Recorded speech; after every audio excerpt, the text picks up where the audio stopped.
Assassin's Creed is a franchise that I absolutely love, and I don't remember a time when I wasn't playing it. Besides some of the new entries to the franchise that I'm not a massive fan of, and I've made videos talking about them, but in this video I'm talking about my 5 favourite Assassin's Creed titles, so let's just jump right into it. First on this list is Assassin's Creed Unity. I know that this game's got a lot of controversy, and me just putting it in the top 5 is probably going to stir up some people's opinions, but when it comes to this game, I actually do really enjoy it. I know even nowadays it's nowhere near as polished as some of the other games in the franchise. I still end up loving this game mainly because of the immersion of Paris and the world it actually built of revolutionary France. Not only that, but the story of this game is actually quite decent and it actually isn't too bad. Obviously it's not amazing, but it's okay. It's something that actually you could get away with, and personally, I thought the story was actually quite good. Obviously the game's not amazing, but I would say that it's not too bad, and considering it's the first Assassin's Creed title to allow you to actually be more stealthy and, you know, use the crouch button, it's the most stealthy and kind of skill-based Assassin's Creed game you're gonna get. Now in 4th place is Assassin's Creed Black Flag. I know me saying that is going to upset people as well, because there are some people who consider this game the best in the franchise, but I have to disagree with that statement, mainly because of one area. Assassin's Creed Black Flag to me just feels like a game where they wanted to make a pirate adventure and they needed to slap on the Assassin's Creed name.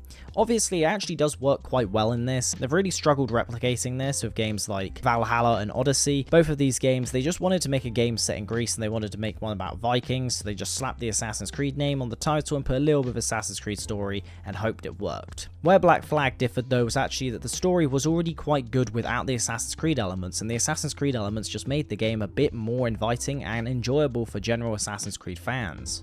So that's why I'm not going to say that this game is actually trash or anything like that. I really do enjoy it, but for me the replay value of this game isn't as great as, let's say, something like the Ezio trilogy. Don't know why, I just feel like this game is very good to play every few years, but I can't see myself playing this game like every other year, for example, to experience that story that's so great. The story is good in this game, but I still think there's many out there that does beat it. Just before we reach the top 3, if you wouldn't mind leaving a like and subscribing to the channel, around about 93% of you, something like that, who watch the videos are not subscribed, so make sure to subscribe, and with that, let's jump into the top 3. The first of these 3 is Assassin's Creed 3. We're basically going in order at this point, aren't we? But when it comes to this game, I actually really enjoy it, and I always have since day of release. I think it's one of those games that is extremely underrated, but it's also overrated at the same time, because even though it is a great game, I think that there's plenty of videos out there that try to make it out as if it's one of the best Assassin's Creed games. I do think it is up there. Obviously, I put it in 3rd place, but I don't think it is as great as others try to claim it out to be. I still think there is 2 on this list that I think completely outshine the rest, and I will talk about them in a second. Obviously, this game when it came out was actually really massively slated on release. But all in all, I do love this game. Connor is a decent main character, and once you've come over and accepted the fact that he is not as flamboyant as characters like Ezio and Arno, and not as charming as Edward, and you realise someone whose second language is English, and he's meant to be very quiet and brutal, versus Haytham, who is such a great character in his own right in this entire thing, and loads of people love Assassin's Creed 3 just for Haytham. But him and Connor work out so well, and they're such great contrasts against each other, and what I love as well about this game is that you get a view of the Templar Order that isn't necessarily awful. Even though you end up seeing characters like Charles Lee, who is a bit of a meme now in the actual fan base of Assassin's Creed, but this game really does show you 2 versions of the Templar Order. Haytham, where, you know, they aren't as bad, and they aren't portrayed as bad as they are in prior games. But then you have Charles Lee's side, that is the side that we always get, which is the one that's always brutal and wanting to crave everyone to bow down beneath them. Obviously, Haytham does kind of start showing these traits near the end of his life, but it is nowhere near as much as Charles Lee does throughout the entire time he's in the Templar Order. But once Charles Lee is the last man left standing, and he's viewed as the leader of the Templar Order, you see how much he's been corrupted by power, and the stereotypical Templar of the Assassin's Creed franchise starts to come out, and honestly, it's a really great game. I think they really do hit the topics that needed to be hit, especially at the time, where they're showing off the Templar Order aren't as bad as people make them out to be, especially in the games anyway. And as well as that, when you end up with a game where you have so much character development, it's actually surprising and it's very unnoticed. It's very weird. Connor goes from this character who is basically a brat to a character who is very honorable. And yes, I know that's kind of like the general trope of Assassin's Creed, but I just think Connor is done very well, and I think everyone loves this game as well, mainly because of Haytham. In 2nd place, I have Assassin's Creed Origins. This game has to be one of my favourite in the franchise, solely down to the main fact that it made me feel something when I finished playing the game that I haven't really felt from any other game since. or even before for that matter. This game was the first of its kind. It was the first new-gen Assassin's Creed game, and one that really did best, in my opinion, at delivering to both fan bases it was trying to cater towards. It does everything that a new player would want with an open world that has some RPG elements, and everything for the old-gen Assassin's Creed players who really wanted something that basically felt a little bit different, but not too different from what they were already aware of when it comes to the Assassin's Creed lore. Bayek was definitely a character that deserved more content, and hopefully one day we might get it, but to be honest, I can't see it happening. But overall, as a protagonist, Bayek was very good and definitely rivaled characters like Ezio. This game's story was also one that was completely new for us, as we haven't actually seen the origins of the Creed, and this is what we get in this game, as it is an origin story, hence the name. Not only this, but it was set in Egypt, and honestly, it's everything that everyone wanted from an Assassin's Creed title, as people wanted change, and they also wanted something that with a little bit more substance to it than some of the previous games. Ubisoft delivered on those fronts for Origins, however Odyssey, not too sure of, and Valhalla, no, it did not. But I'm going to be talking about 3 games now that are in my honorable mentions, so let's jump into it. Assassin's Creed Rogue is honestly a game that I actually have a weird guilty pleasure towards liking. I know that a lot in the fan base absolutely despise this game, but honestly, yes, it's a copy of Black Flag and it's skinned over with Assassin's Creed 3, but I don't think that's necessarily a bad thing.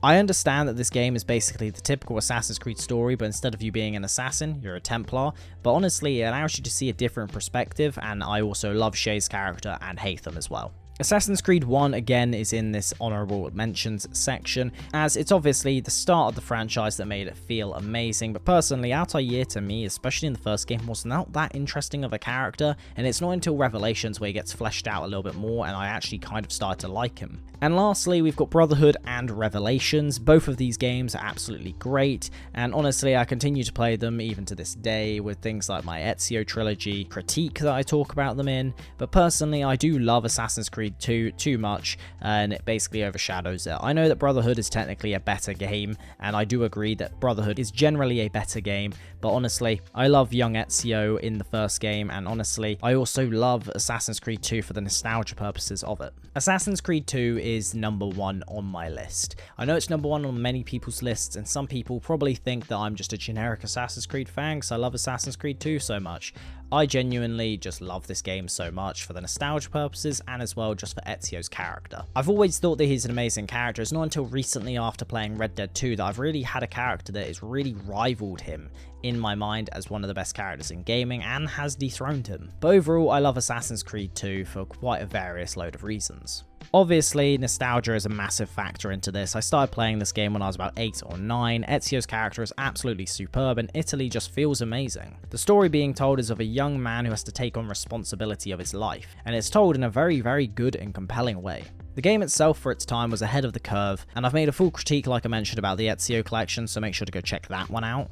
However, this game is my favourite in the franchise, mainly because of nostalgia like I mentioned, and I am very well aware that Brotherhood is overall a better looking game and a better story to some, but personally, I love Assassin's Creed 2. It's a lone wolf story where he's having to take on the responsibility of life itself, and it's told in a way that's obviously very brutal in teaching responsibility, but honestly, I love it. I think Assassin's Creed 2 has obviously got quite a few flaws, mainly its parkour system. We all absolutely hate parkour in Assassin's Creed 2. I think everyone can agree. But Assassin's Creed 2 for me, it just feels like what Assassin's Creed was meant to be, and whenever I go back and revisit it, which is basically every year, I always end up just having the same feeling that I've always had when playing through this game and just wanting Ezio's character to be in more games. And obviously, he is the character that's got 3 games, so it doesn't really make too much difference. If I want more, I can just play Brotherhood or Revelations, which I've already done anyway this year.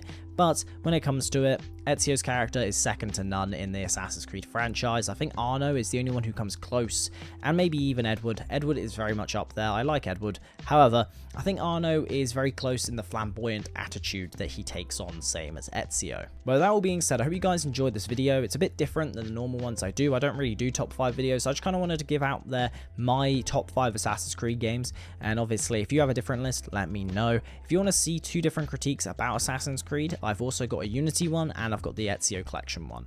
I'm going to have more coming up in the future, but if this is something that you are interested in, you want to hear more about Assassin's Creed, I've got a few different videos on this channel already about Assassin's Creed. For example, I've got an Assassin's Creed 3 video, I've got a Black Flag video, I've got an Origins video, I've got a video pretty much about most of the franchise. I've got a Valhalla video. I haven't talked about Odyssey yet, which is going to be talked about in my next big critique after the next one coming out. So yeah, make sure to subscribe if you are interested in long form videos. I've recently released my Red Dead critique / retrospective / I don't really know what to call it. It's just a very long formed video talking about Red Dead in depth and talking about everything that I love about the game. So yeah, if that's something you're interested in, make sure to go check that out. And if you love Assassin's Creed, love gaming, I upload gaming content every single Friday. I upload whatever I want on Wednesdays, and I try to upload that gaming critique once a month. So if that's something you're interested in, make sure to leave a like, do subscribe, and I'll see you guys in the next one. Have a good one.